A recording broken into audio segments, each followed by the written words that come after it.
here. We're going to admit all. Hello, everyone. Here we go. Hi, Craig. How you doing, man?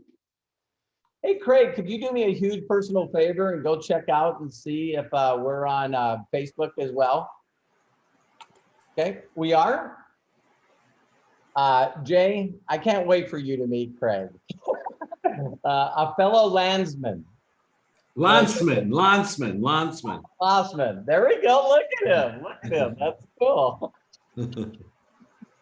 All right. So let me, Craig, I'm going to make you co-host, and you can make sure that everyone's admitted, if you would, please. Craig is like one of my dear best friends, Jay. I can't wait for you to meet him. It'll be a pleasure. Thank you.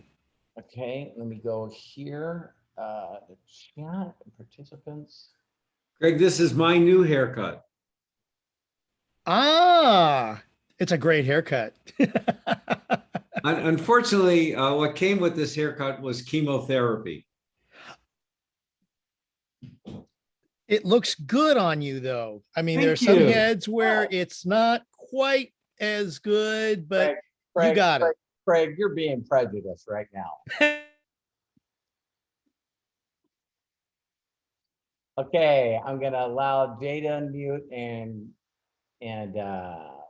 there we go. All right, Jay, can you hear me? I sure can. Okay, Craig, you ready to rock and roll? Here we go, right? Okay.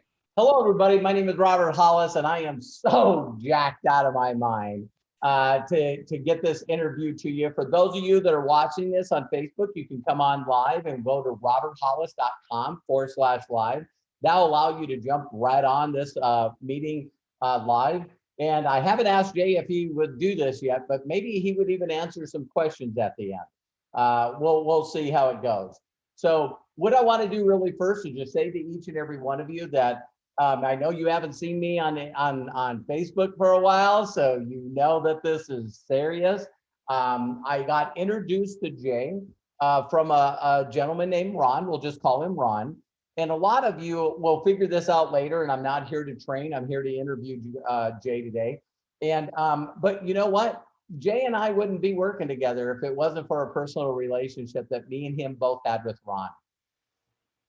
And sometimes people just do not want to take the time to build a relationship.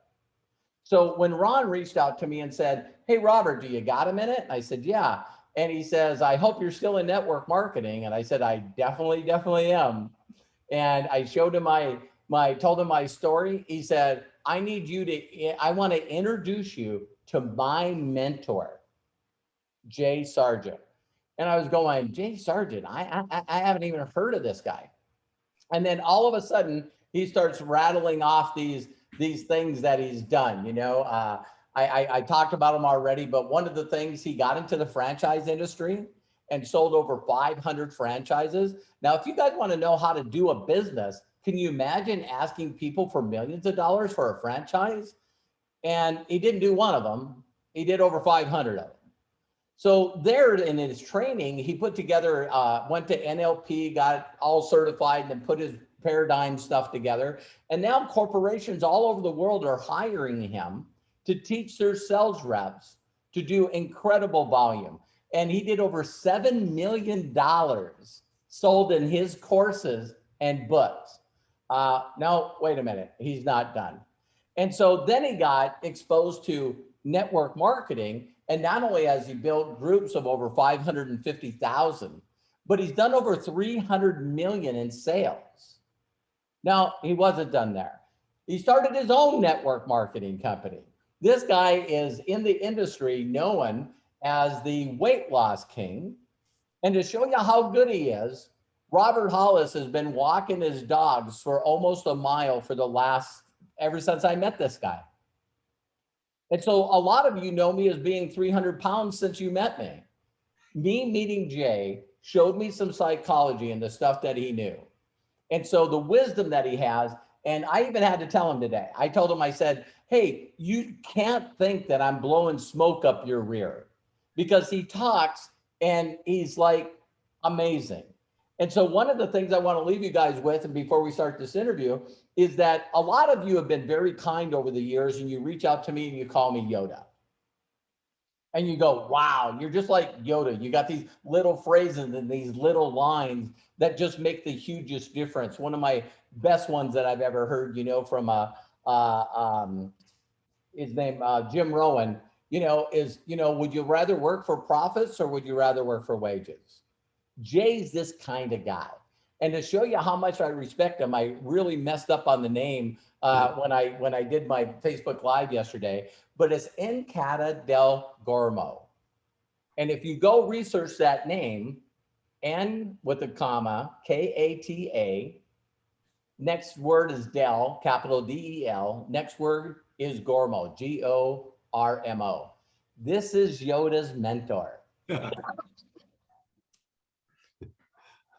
So I want to introduce to all of you, there's so many accolades. I mean, when he said, I asked him to do a bio, I was going, Jay, I want to interview you. I don't want to read your bio for 20 minutes. So he's that, and the last thing I want to say too is this man does not have to do this business.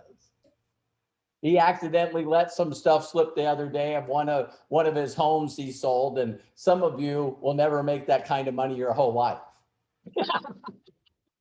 So he's doing really good. He also discussed to me is today he went to the doctor.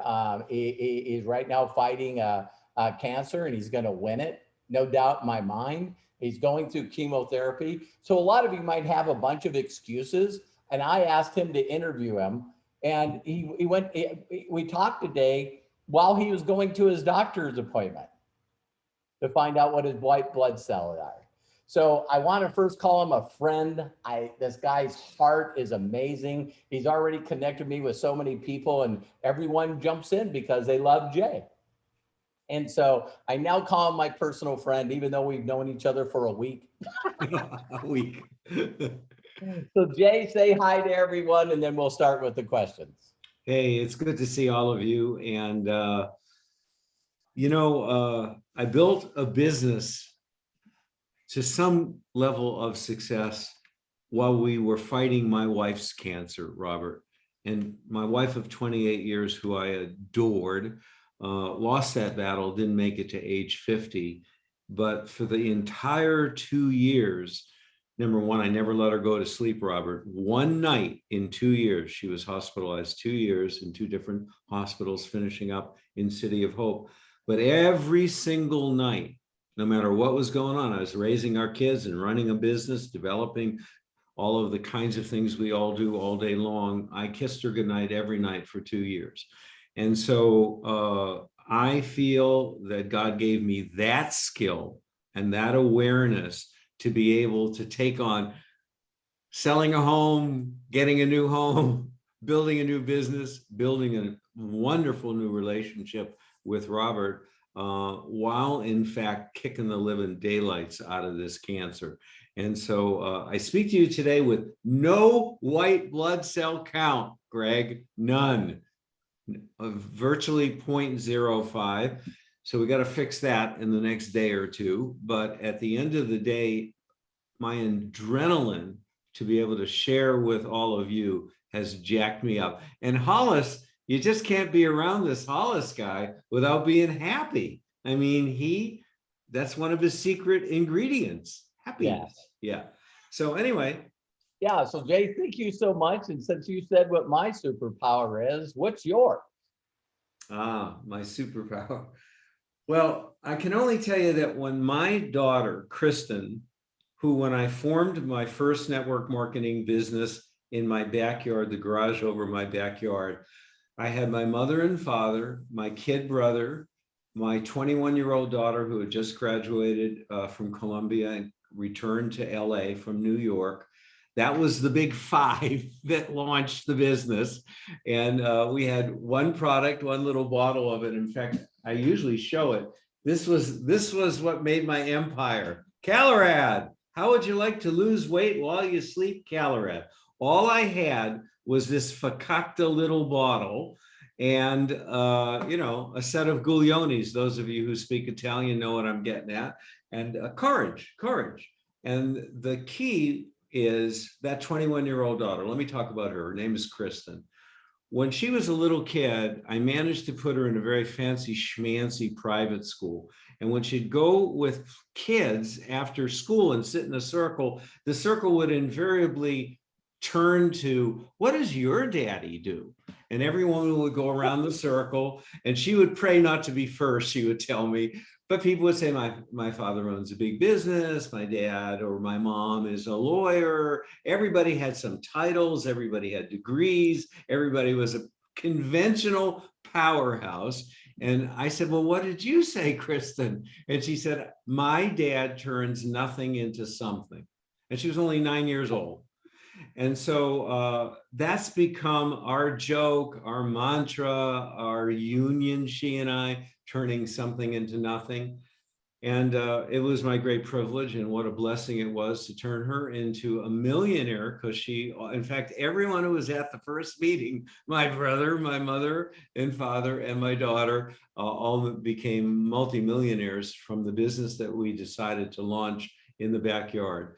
And the core of how that all happened, you know, you asked me to prepare, and what comes up for me, Robert, is belief.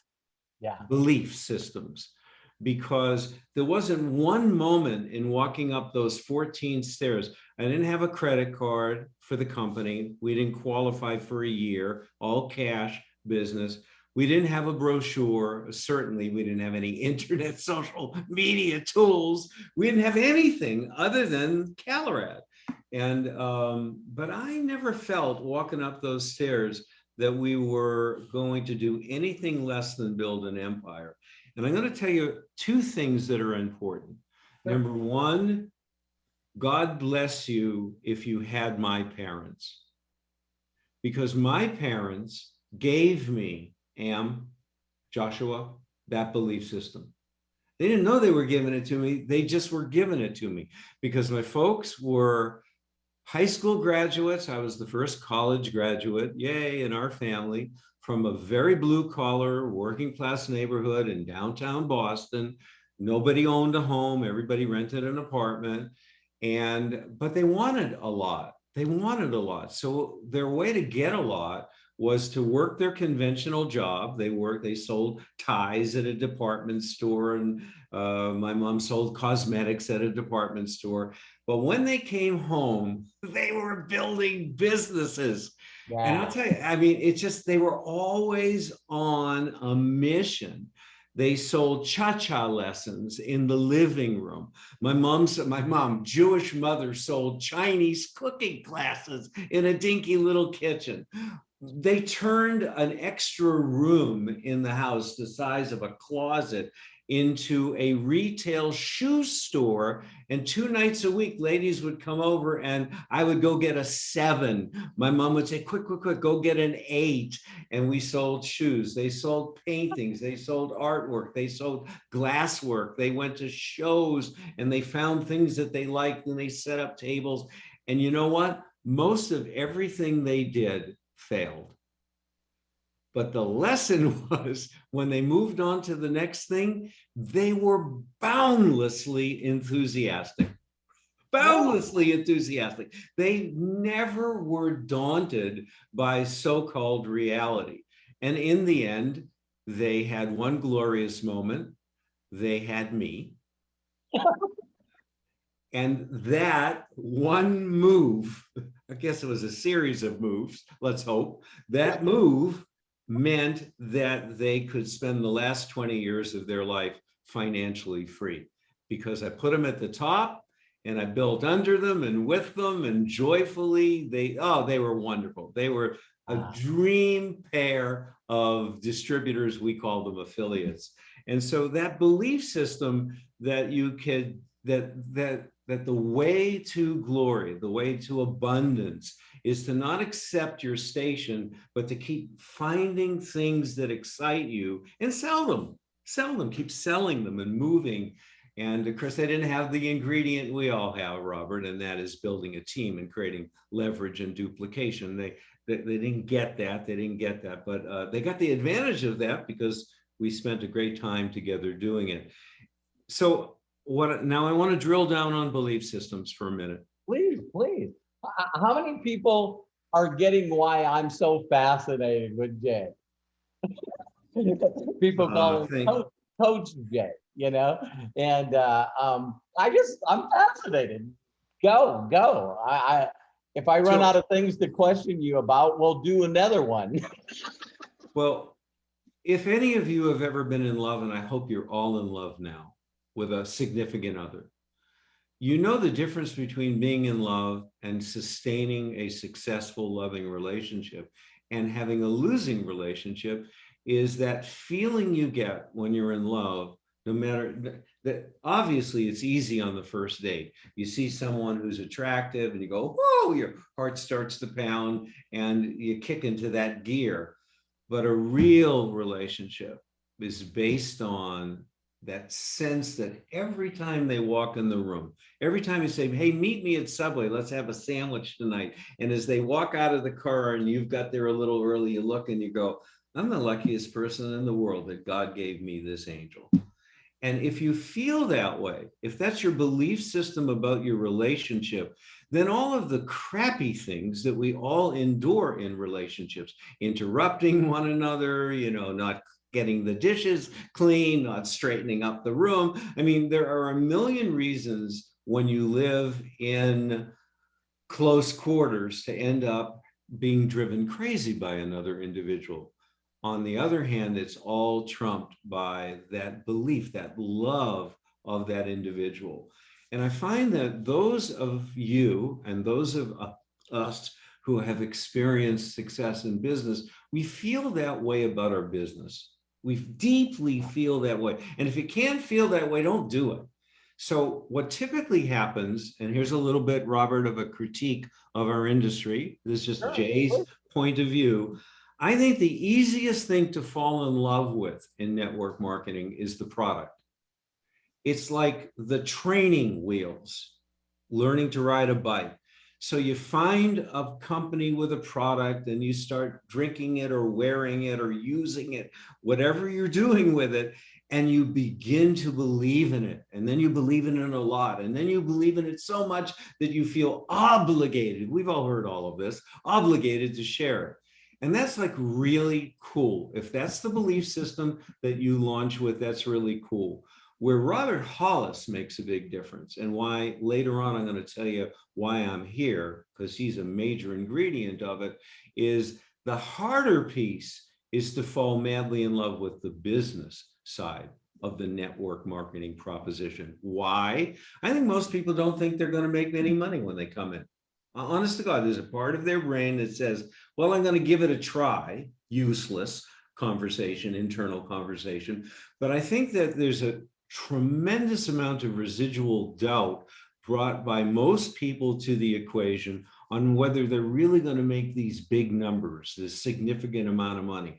And if you don't believe you're going to do it yourself, go try to recruit someone for $100, $500, $1,000 to join you in a business. And so from my standpoint, the key is to create a balanced belief system that's impenetrable on both the product and the business development side. And so now I'm going to cut, Robert, I'm just going to go right straight into a whole topic here. No, go. If you're asking me why at age 74 with lymphoma in the midst of chemotherapy while selling a house and getting a new one, why am I building a business? I'm building a business because I want to live a long, long time. And the ingredient for living a long time is to have hope. And hope is all about building something, doing something new and original, learning a new idea, making a new friend. And so from my standpoint, when I first took a look at this, I can't believe it. It might be the first time this has ever happened to me.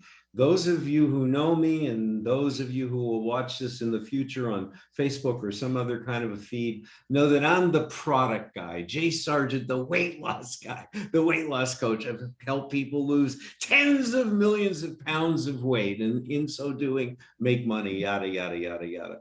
But I've never been excited about a compensation plan.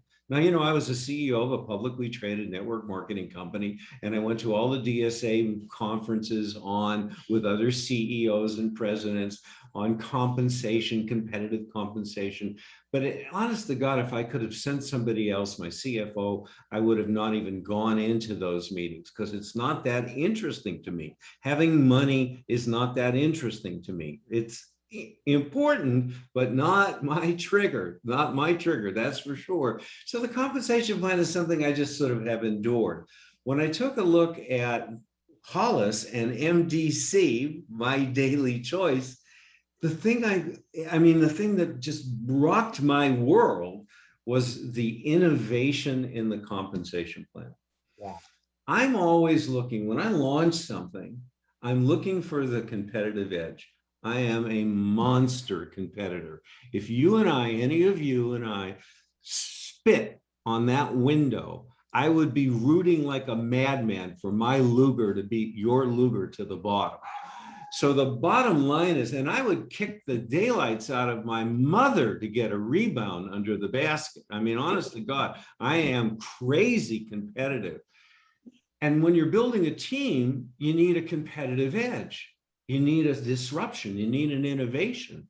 And when I saw MDC's compensation plan and I saw an 85% payout, I said, well, I'm just going to beat the daylights out of any competitor. Imagine someone right now making $5,000 a month in any network marketing company in the world, and they're dreaming of someday making 10 and maybe someday making 20. And then, of course, someplace in their brain, they're thinking $1 million a year. They're thinking all those things. But we can go to anyone. It became really apparent to me. I can go to anyone in the world and say, if you're making 5, I have a 35% pay raise for you. Right off the hop. How would you like to do less and make more? How can that not be a recruiter's dream? And I'm a sports fanatic. I taught tennis professionally for 7 years, and I owned an academy that put kids all over the world and on the tour, and we ruled the world of New England tennis. And at the end of the day, my competitive edge was we produced ranked players. I was always recruiting talent. And the way I leveraged recruiting talent was saying, take a look exactly at what we do. In the boys 10 and under and girls 10 and under, we own 6 of those slots. In the girls 12 and under and the boys 12 and under, we are the top 4 in each. And go, I don't have to continue to go through the categories. So I'm always looking for, when I'm in battle, when I'm building the empire, and I only think about building these teams as empire building. That's my mindset. When I'm building that team, how do I get the best people? How do I get the most qualified people? How do I get people who have already gotten their master's and their MBA and their doctorate in network marketing? And they started in Amway 2,000 years ago. And God bless Amway for teaching, make a presentation, 10 presentations today. You're only as good as your outbound reach. I love it all. So I'm looking for people who have just been good, but not totally financially satisfied at the end of the day. And look at that 85% payout. Now, the part that tickles me to no end, Hollis, no end. I put $500 million worth of revenue through a binary. In 1996, when I launched, we were a plain vanilla binary. And it didn't have any unilevel, it didn't have matching, it didn't have fast start, it didn't have any of this stuff. All it did is so much on this side, and it wasn't even 1/3, 2/3, it was 50-50. And I remember the whole formula, and my job was to go out and make people money. One of the disappointments in running 550,000 people through a binary is this thing called inside legs. Right. This thing called inside legs, this thing's called orphaned legs, this thing called being dumped.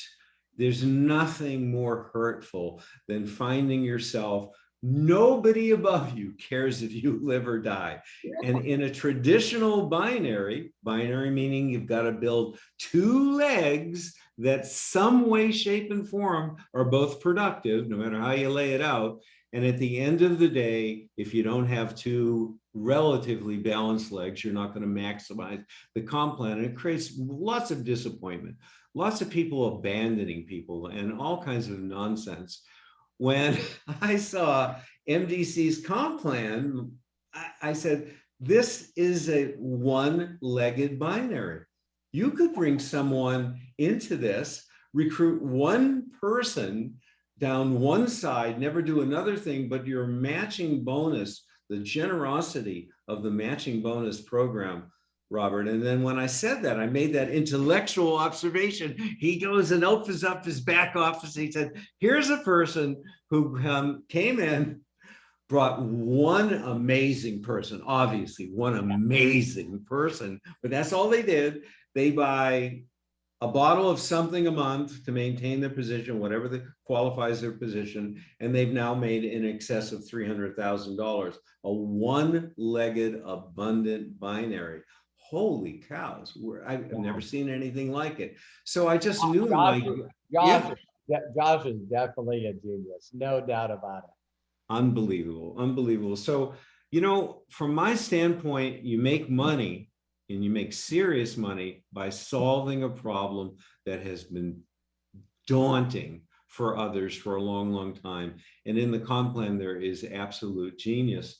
The second part is that I am a social media guy, Robert. Okay. I helped create in 1981 the first chain of microcomputer software stores. And I'm going to go through the process a little bit because I think there's some good learning in it. I was invited by a very wealthy friend to a very wealthy neighborhood, not where I grew up in Boston, called Brookline. And we sat at some big table where I think he spent like $30,000 for the marble on this table. And he was having a cocktail party with all this artwork, Stieglitz, art photography. And it was, you know, and he invited me for the sole purpose of helping me find a franchise lead, a franchise to develop. He said, there's going to be some powerhouses here, Jay. And he was a kind of a silent business partner.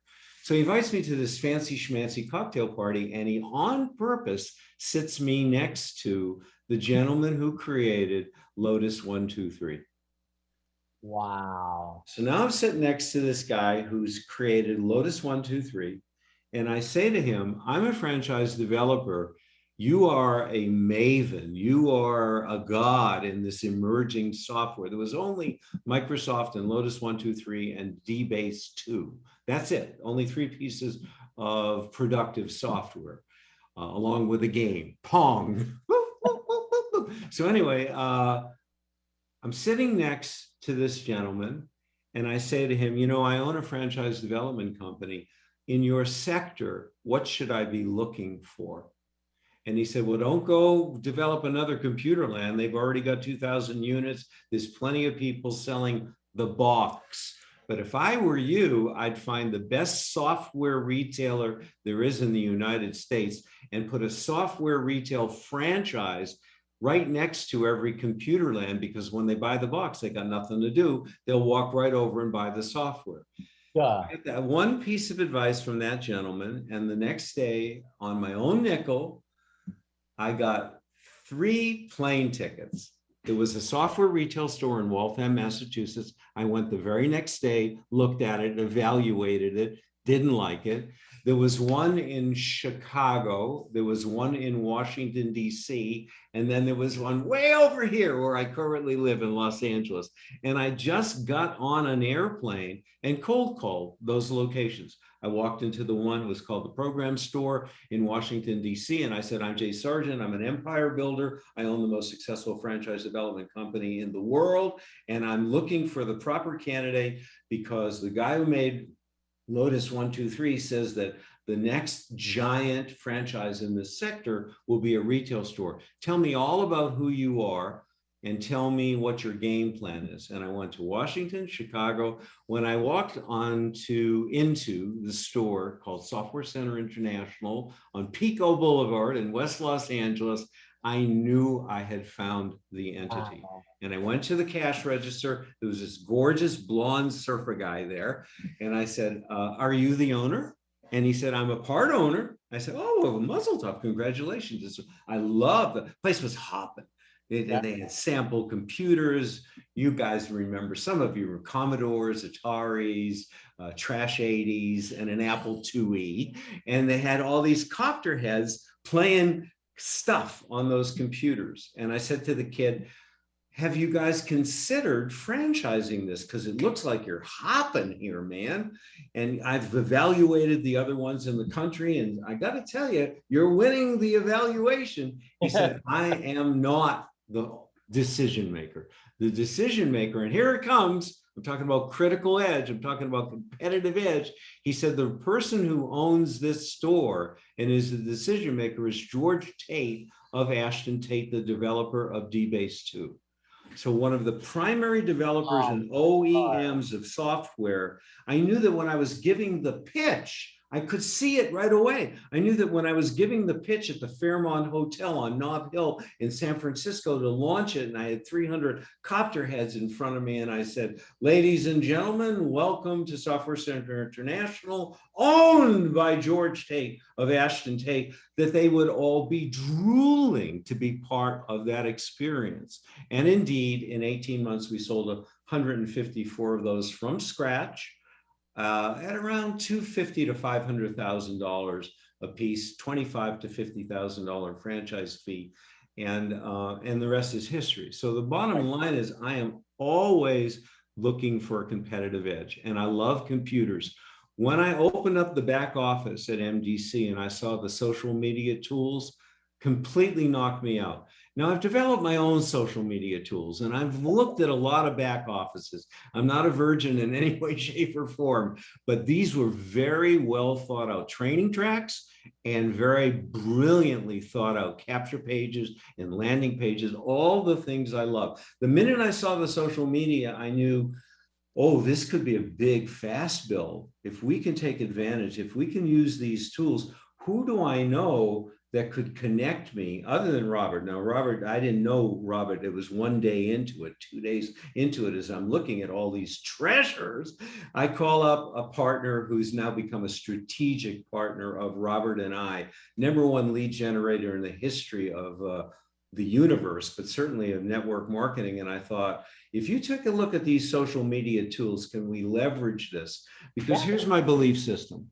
Yes, I have taught for 30 plus years launching your warm market. Get your belief system up, love the company, love the product, and love the story. Borrow the story, borrow the belief system and the story of your upline. Oh, do I have a good one? 13th largest earner in the history of network marketing is my sponsor in MDC. How does that happen? How does that happen? So in any case, so you're going to sell that story for a while until you develop yours. Nice part about here is Robert won't let any grass grow under anyone's feet. His expectation is everybody moves. Whoa, he's terrific. In any case, at the end of the day, these social media tools are brilliant.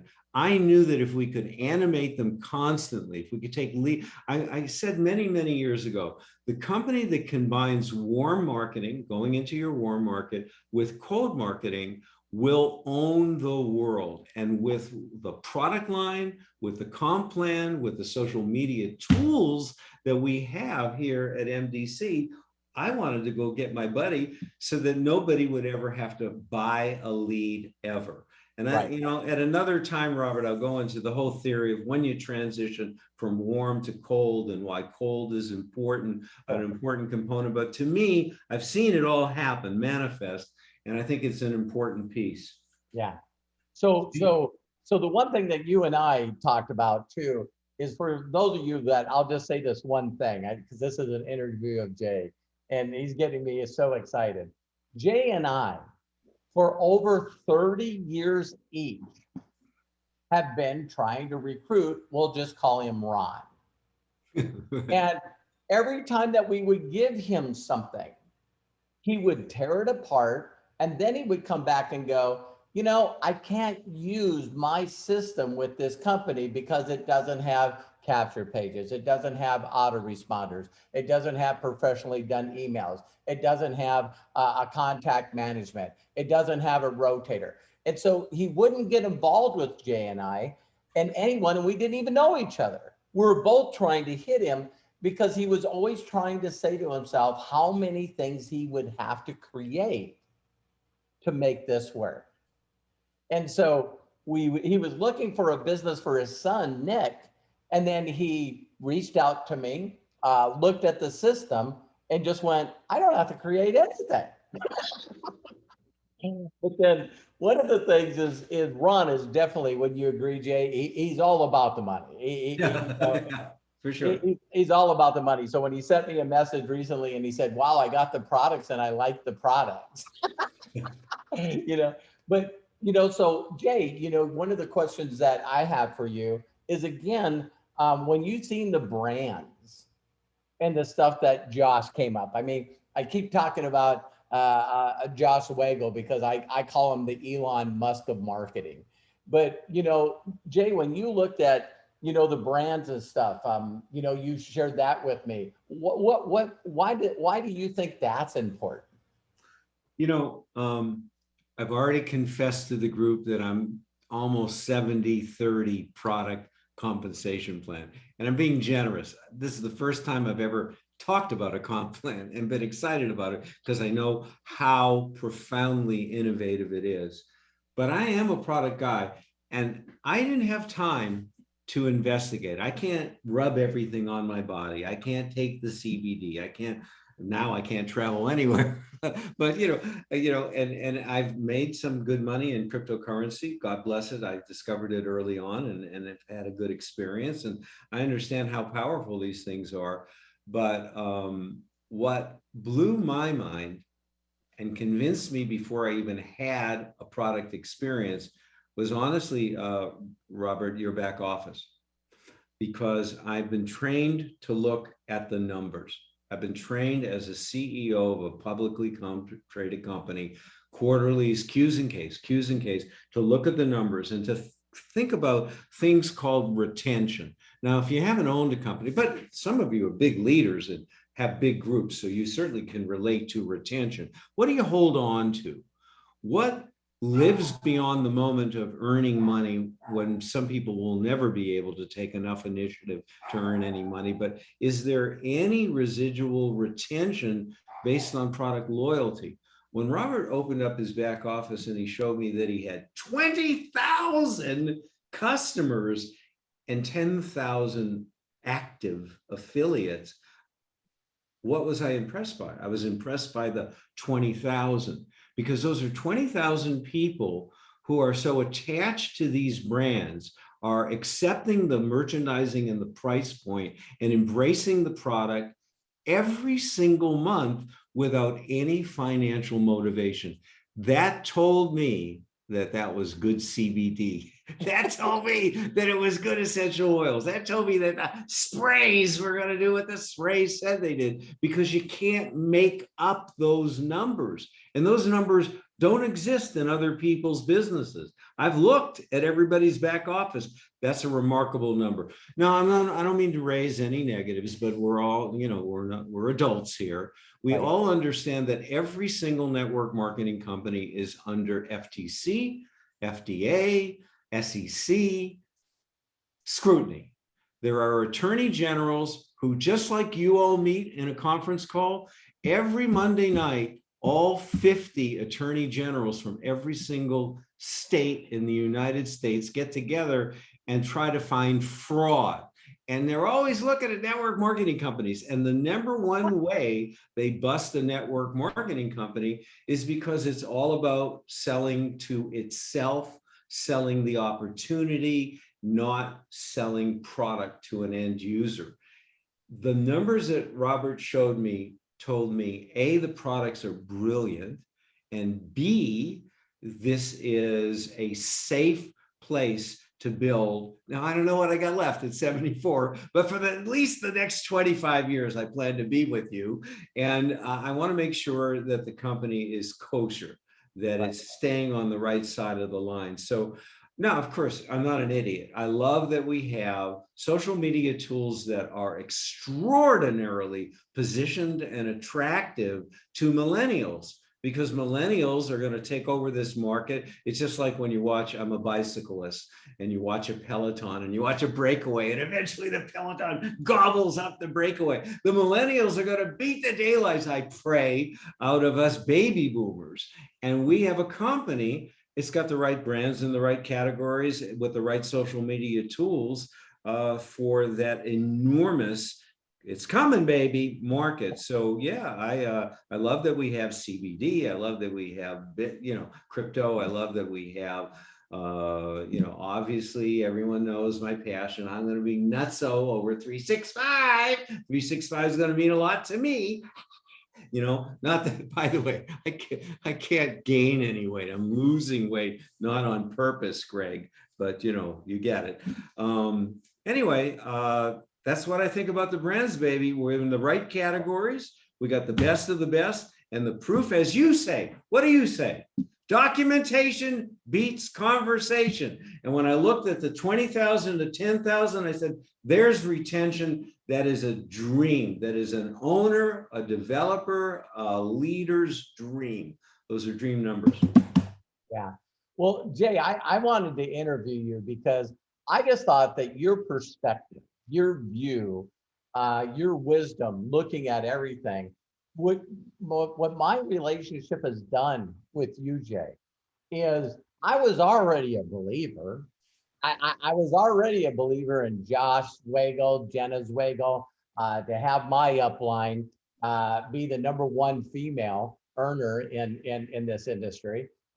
If that doesn't get you, and then I have people in my group that are just making incredible money as well.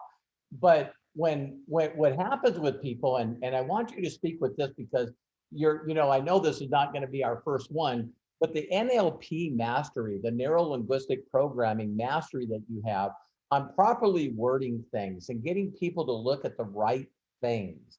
And you look at different things when you're looking at MDC. You look at different things when you think about Josh Swagel.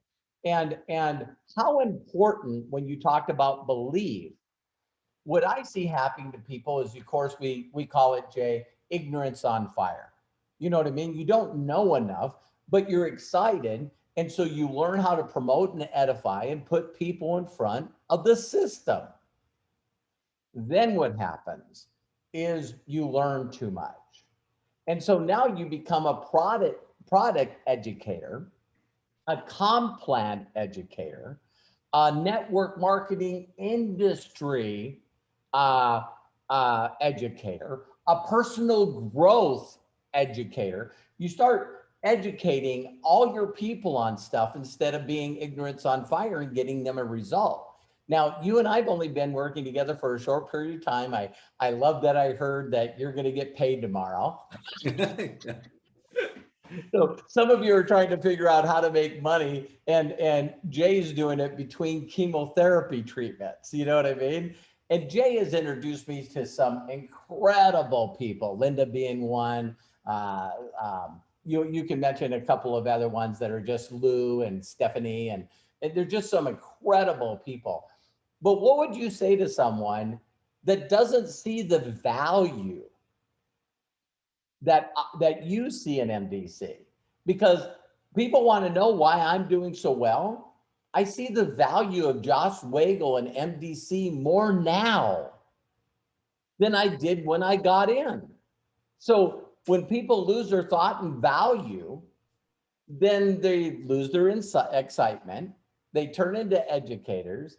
They stop using their enthusiasm. What would you say to someone in all your years of selling everything from franchises to network marketing to all this stuff? How do you get someone to re-energize their value and their enthusiasm, their excitement about the business? They think if they went to another company, that would energize them.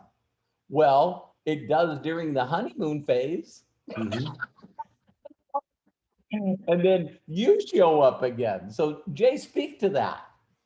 Well, first and foremost, I want to say something to everyone. Robert called me up and he said, I'm embarrassed to congratulate you for your 1K first week. And you And I book said, a what are 1K you, too, Linda.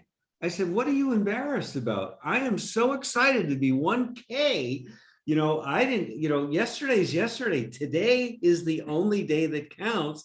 This is the only empire I'm building. And I just took a big step and I helped my dear friend Linda make a big step in 5 days. This is amazing. That's number one. Number two, and I just have to say this, I don't know Josh and Jenna. If I stepped on their foot in the supermarket, I wouldn't know who they are. And it's not important to me to be leveraged and edified and brought to them. I'm not looking for any deal with anyone. I work, I produce results, I produce a team, I help my team get results, both product and now, very importantly, business results. And that's where it all starts. Where it starts for me is Robert Hollis. I'm going to talk about NLP real quick. And I'm going to give every single one of you the book I wrote in 1988. I think it would still be I think it's fresh and useful. So if you want it, we'll get you Paradigms of Persuasion. But it became the book that was the days of training that I provided for corporate America. And one of the things that NLP is all about is whatever you want to do well, or better or exceedingly well, find the expert model. I feel, honestly, like God has given me, right at the moment I need it in my life because of the challenges I'm going through, not financial, but health-wise, God has given me Robert Hollis. Oh, man. Because Robert Hollis is the part of the expert model that I don't know. Yes, I've produced 500, $700 million worth of revenue in network marketing and teams from scratch.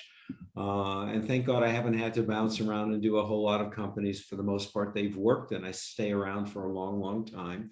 But at the end of the day, 2 conversations with Robert, it was very, very clear that we could serve one another and that I could sit at his feet and learn the pieces that will make me a better servant to my team. No doubt about it. My weakness is I want to do everything for everyone. I am a social worker, not a business person.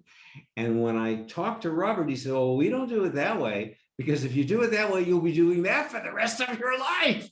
And you can't get that much out of you to produce a big team. At the end of the day, we do it this way because this duplicates. I'm going to tell you a real quick story. Again, I'm going to give credit to my own family. I have a maternal grandmother. Her name is Lillian. And when Jack, my maternal grandfather, passed away way too soon, she was a 65-year-old woman in downtown Boston. Women didn't drive in downtown Boston, didn't get their license, wasn't a thing in our neighborhood that happened. But because my grandfather, Jack, had been such a soft touch and had lent so much money out in his little unprofitable dinky hardware store, that she saw when he died, opened up a drawer and found all of these invoices, all of the money that guys had conned him out of.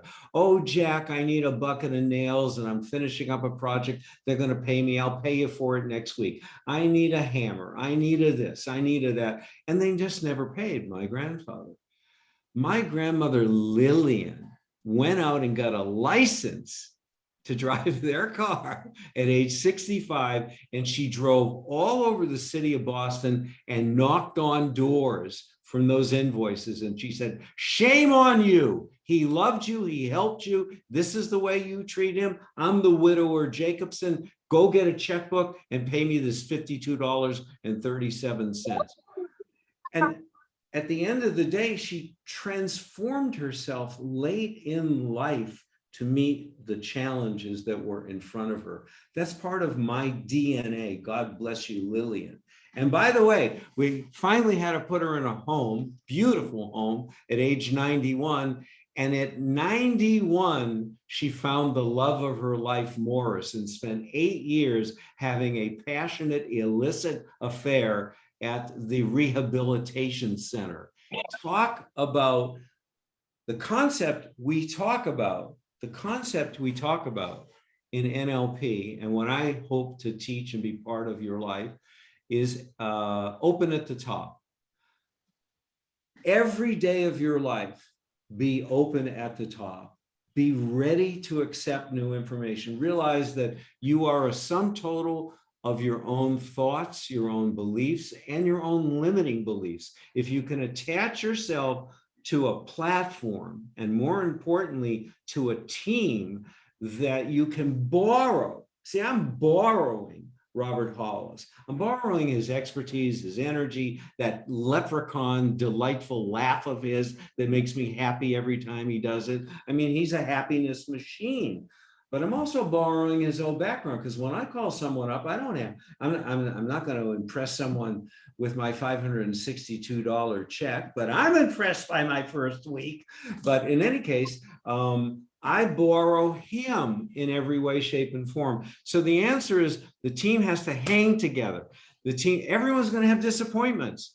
So my strategy when I'm disappointed is I have a list. I have 2 lists. So here's a concrete recommendation for you, Jeff. 2 lists. I have a list of people who are bummers.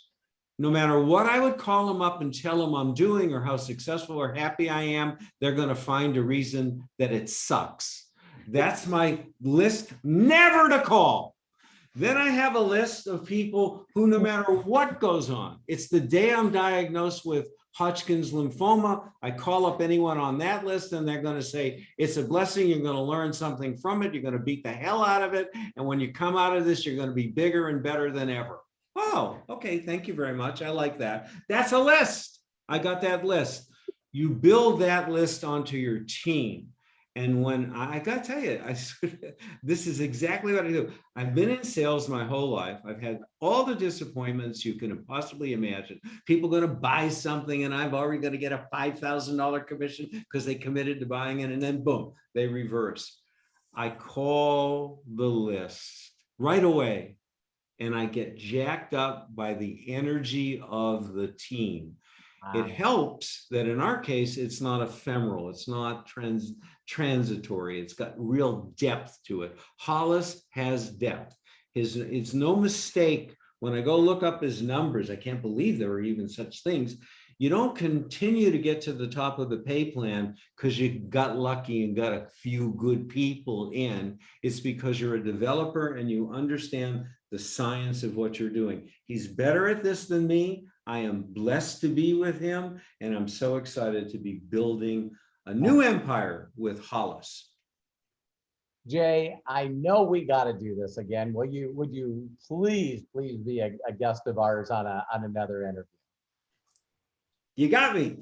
Okay, so I'm going to ask you one other question that you wasn't ready for. What is a question in your 74 years that after someone like me interviewed you, or, you know, a news station, all these people that have interviewed you, what is one question that when you walked away, you went, God dang it, why didn't they ask me this question? Wish they would have asked me this question. What is that question? Well, you know, I'm going to be really honest. You and I, I'm going to let a little secret out of the bag. I'm prepared. This isn't a moment that I just woke up out of bed, came from the doctor, and oh, here I am. I am the apostle saint of preparedness. When people come up to me, Robert, and say, oh, that was a brilliant presentation. It was so spontaneous. No, it wasn't spontaneous. It was prepared. It was prepared. I don't memorize anything, but I prepare everything. And Robert, you and I prepared pretty well for this. I think that the most important question is always, when someone comes into a business, they come in with all their baggage. And some of us are blessed with really, really good memories. You know, when I fly home to Los Angeles and I get off the airplane, you know what's going on in my mind? Movie star just arrived in LA and paparazzi are all over. I mean, in my mind, I'm epic. Like where are all the TMZ people to interview me and take pictures of me? Yeah. And so I'm just hoping that over time, there's a lot of technique and a lot of strategy that I know that in a little lovely 1 hour moment like this, you just can't do. But I would like to pick a couple of topics that everyone wants me, you know, that strikes the group that they'd like to dive a little deeper, because there's a science to communication. There's good questions and bad questions. There's a way of putting a presentation together. There's all kinds of structures, and it's been my life's work to study brilliance, to expert model the best of the best. And I'd love to just cover that over time with this wonderful group of people. Absolutely. So how many of you wouldn't mind me getting Jay on another one? Put a 1 or 2 underneath here on Facebook, and also a 1 or 2 in this deal. Jay, I know that you know, found out that you got 0 white blood cells. You and I were planning on getting on and talking about this interview at noon, and I'm glad that you took a nap before we got on here. And I just want to thank you. Thank you so much for, you know, you should be resting, and you jumped on here not only to share with me. I'm going to rewatch this over and over, but you also helped a lot of people understand the value of life and the value of this opportunity now and right now. And I just really, I don't think I've said this to you, but I love you, brother. I know we've only known each other for a week, but you reignited my success. And some of you don't know this, but you know, I said at the beginning, you know, I'm a better person for meeting Jay Sargent. And if you guys can say a prayer and reach out to him, I'll attach him on this, and we'll get that book to you. And Jay, just thank you so much for allowing me to take some of your very valuable time. You're just an amazing human being, and I'm just glad to be your friend. Back at you, brother. All right, love you guys. Talk to you later, Jay. Bye-bye, everyone. See you, Jim. See you, all kinds of Jims. Darlene, Deanne, Dina, Lisa, Veronica. Yeah, wonderful. God bless everyone. God bless. Bye-bye.